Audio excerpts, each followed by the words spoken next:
just being silly. I have something that I want to share with you, and I just have to do something silly just to get focused. All right, so I am going to start sharing more on this page. I really do want to support families.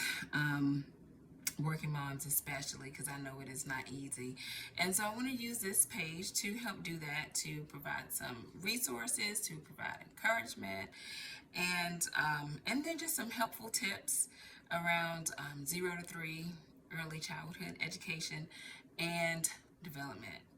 But today is going to be an encouraging word from Psalm 127.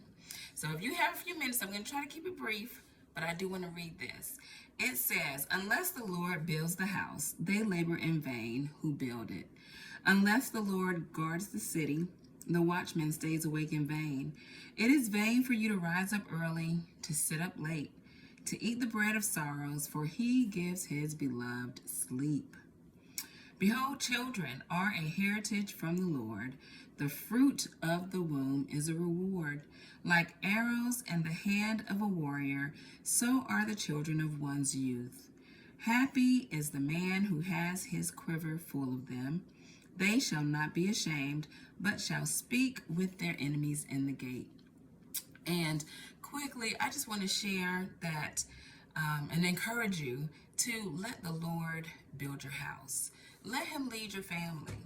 And I say that because sometimes we get so caught up in looking at what's happening with other people's kids, and especially if their children are the same age as ours, which milestones they're hitting. Oh, my child said mama. Oh, my child says dada. Oh, my child knows her ABCs, and my child can count to 20.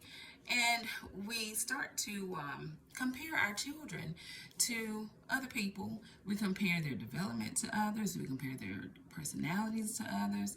And that can start at a very early age. It can start from the first 10 days or so. Oh, my baby is smiling. It's like, your baby was just born and it's smiling already? Wow. And that's really the attitude we should have when people report on their kids. Rejoice with them, celebrate with them, but don't make it a competition or a celebration. Or a competition, or, oh, good gracious, what's the word? It just escaped me.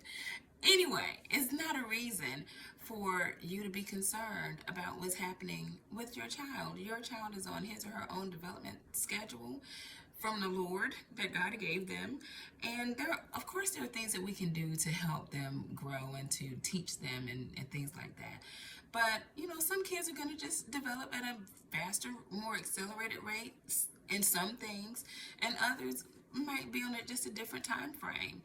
And that's fine. So I just encourage you, if you are not sure, ask the Lord, is there anything I should be doing differently, or are we good just where we are? And if you let him lead you, let him build your house, and you will not go wrong. You'll give your child the guidance and the support that they need. That's good for their personality, for your temperament, for your family situation, and then that's about it. So be encouraged. Psalm 127. It's a short psalm, only 5 verses, and always remember that. All right, that's it for today. Have a wonderful day, wonderful weekend.